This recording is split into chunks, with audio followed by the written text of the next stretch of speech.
Hi everyone. So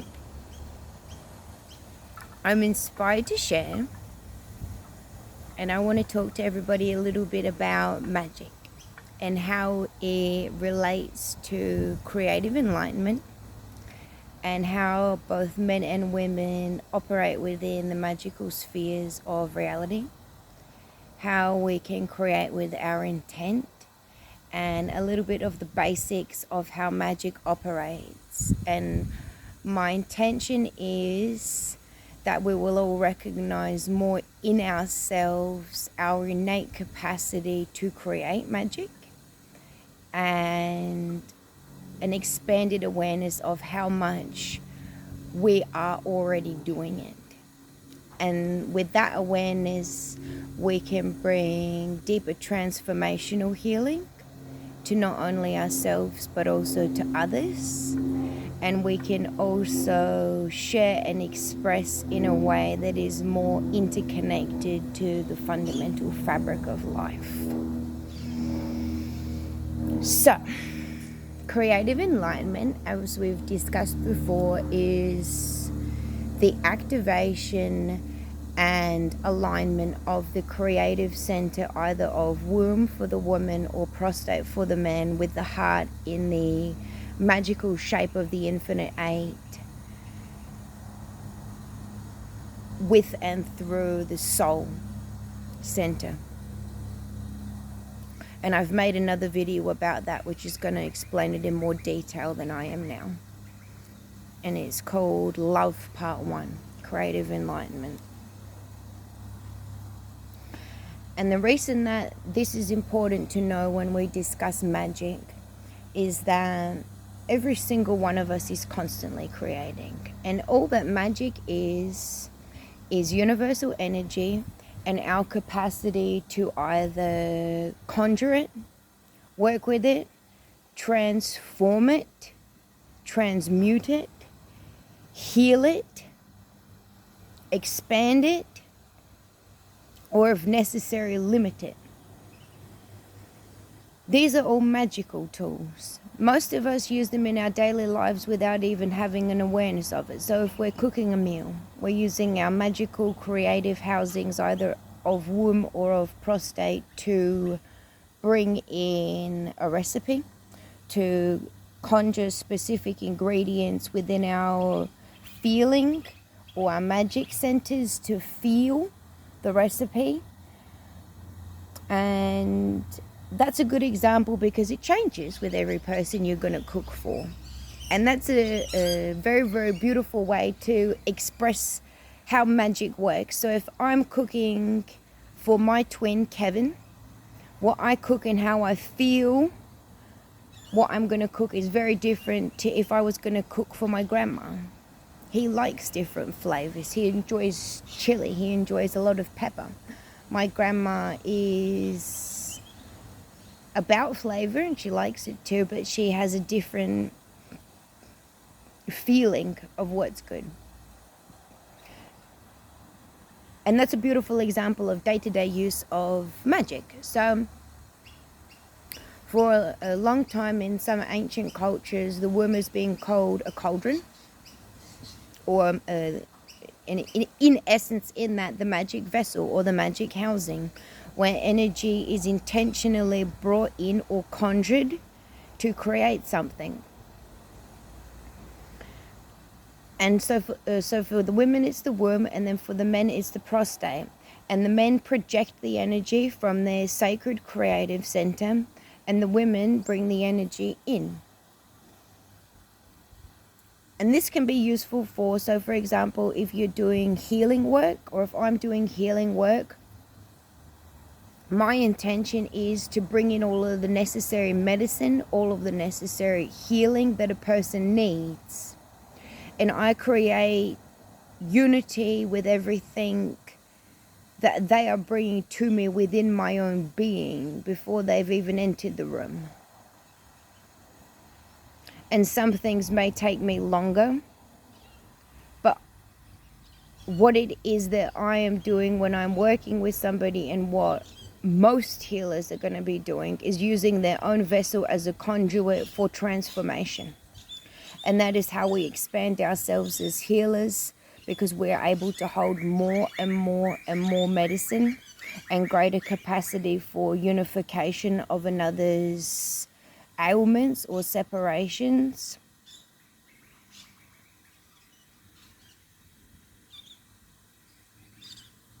And then we're able to conduit that energy back through them in a unified state. We're able to bring them the unified form of that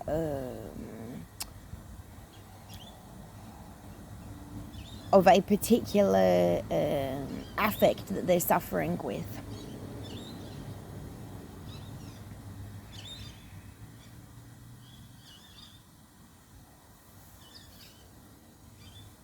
Okay, and so the other key importance with anything in the universe and anything ever really is also applied to magic. What's your intent? What's your intent? And this is a big one, and this is a good one. And this is very important.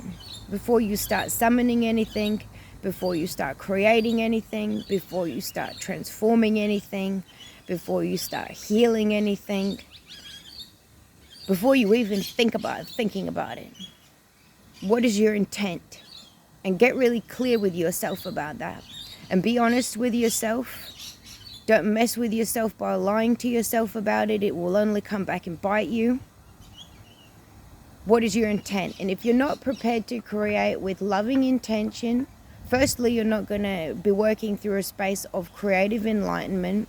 And whatever it is you're conjuring, by nature of the universe, will collapse sooner or later, because the universe only upholds love. Love is the only power that has the capacity to create eternal magic or eternal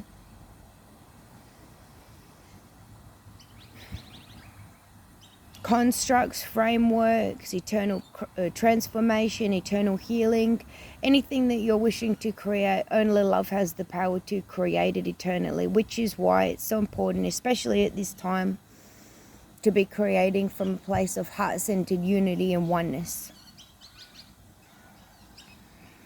And if you're holding intent that is not of pure intention, that is of negative will, if you're pissed off at somebody and you say, well, I'm going to get you back, trust me when I say to you, the universe is going to do a return serve. And you'll be hit with everything you put out. That's just the nature of it. And I've had different discussions with people that have seen this,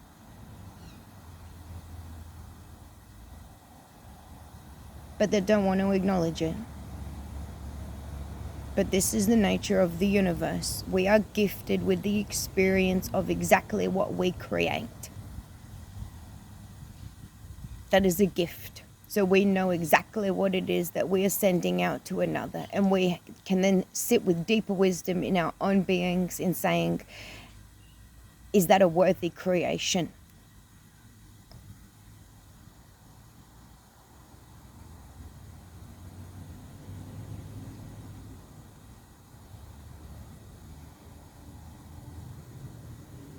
Create with love. Create with love. This is the only way that the universe and the magic of the universe and of life, of the divine, of the eternal that we all are and are all destined to become,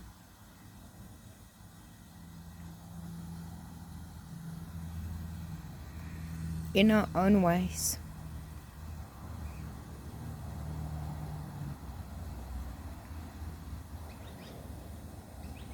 This is the only way to expand. All else is going to collapse you in on yourself and make you a weaker source and conduit.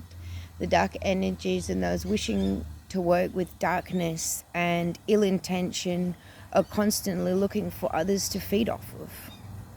Now, to me, that just spells weakness. I have no respect for that. I have no time for that in my own being. I wish to be self-sufficient and self-fulfilled and connected to infinite energy, which is only possible through the heart and soul, and the infinite possibilities of eternal creation.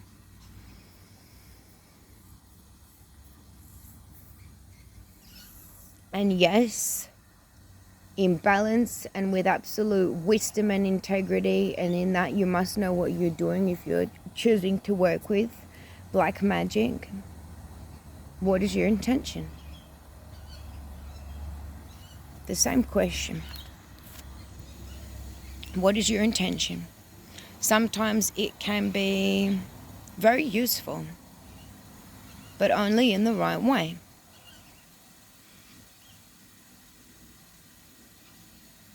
And only when true love is performed.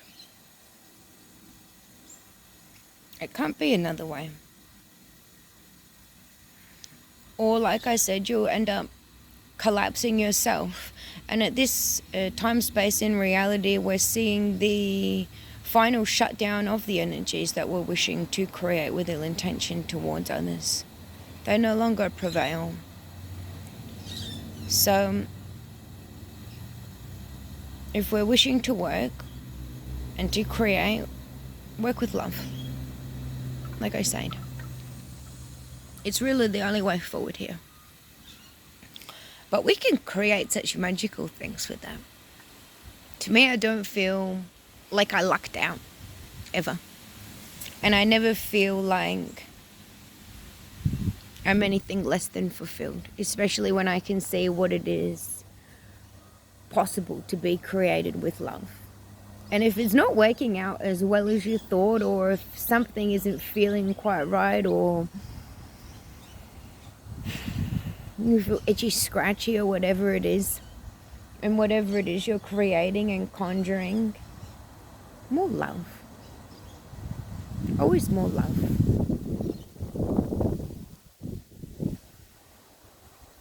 Nothing else prevails.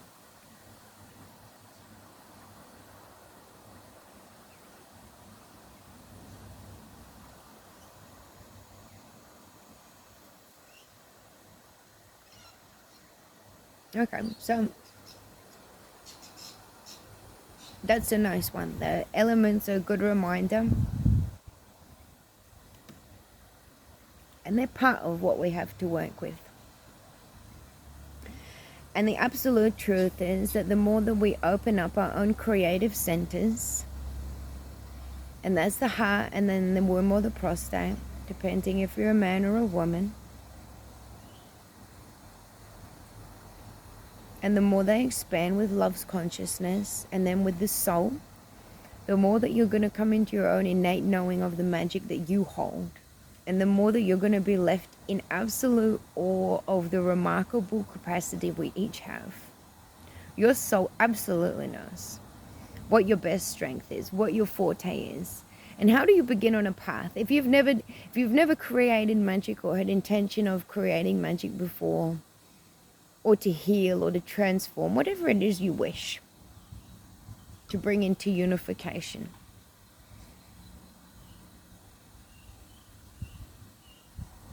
Intent. Hold a loving intention for yourself that you wish to open up to your innate being, the wisdom and the knowing that you hold. And whatever it is that your being wishes to magic for yourself and for us all. And it will come. And a lot of it may not be a thought or a conscious knowing. A lot of it is going to be a part of the silent everything that magic really is. And that all and nothing space that some of us have been blessed enough to find, and that all of us are able to, if we intend to, and hold a space well enough.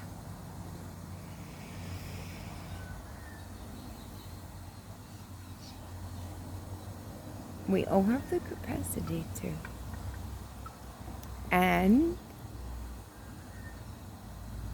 many of us have just forgotten.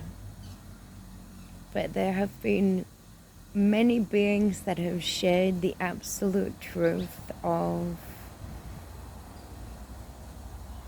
our infinite nature with us all, to give us a little gentle reminder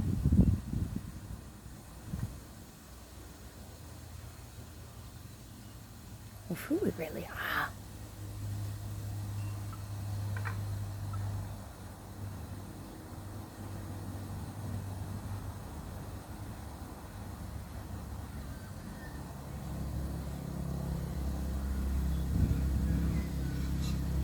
And if you stuff it up, if you put out something that's no good, revoke it. Ask your higher being, ask the universe, ask the Creator, ask Mother. Revoke it, please, with me. And they will. They will. I've made many... I don't like mistakes. I've learned many lessons.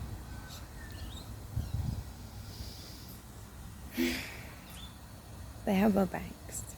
We don't need to be afraid if we hold good intention. They want us to learn. And they want us to remember. And they want us to have some fun with our creative vessels and empower ourselves and our beings. I wish that for us. Oh, okay. So the last point, which is useful, for each creative center, for womb or for prostate, if we have again been gifted back, if we've had previously, for all those who have participated in the classrooms of Merlin or of other magical teachers in the light realms, a wand,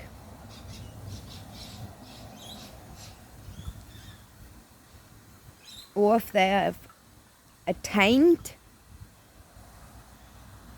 one for the first time, the energy is sent out through it. And this can be used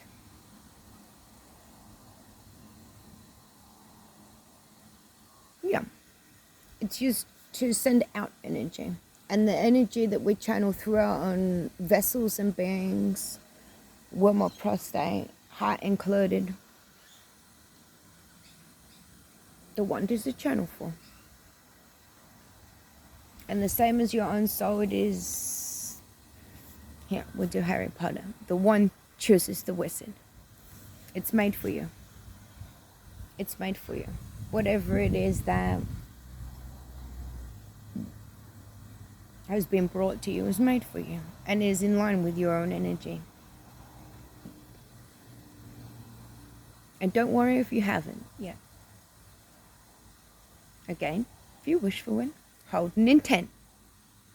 And you never know, you might find yourself in Merlin's classroom. And that's a wonderful place to be. His far superior capacity to teach.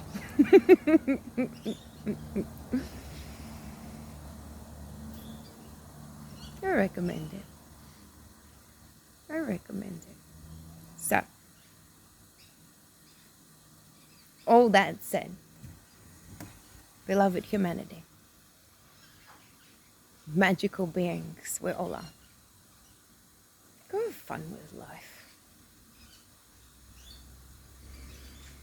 Remember who you are. And love yourself for it. As I love you.